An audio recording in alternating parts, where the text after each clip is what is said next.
perlu juga sampai dimasukin ini.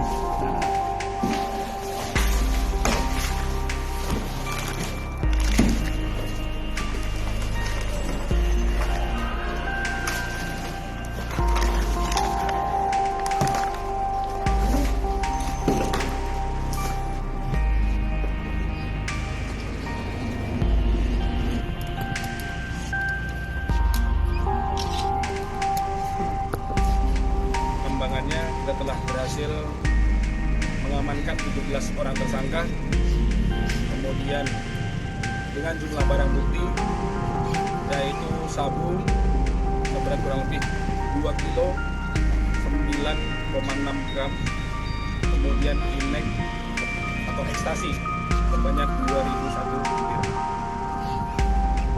Itu secara kuantitas, dan secara kualitas ada juga dari tersangka ini yang kita amankan yang merupakan aparatur pemerintahan, sehingga diharapkan dengan pengungkapan ini tentunya hasil yang cukup signifikan ini kalau diperkirakan bisa menyelamatkan kurang lebih sekitar 150.000 jiwa. Kalau mengenai sekitar beredar di Mesuji, kita berhasil menyelamatkan kurang lebih 150.000.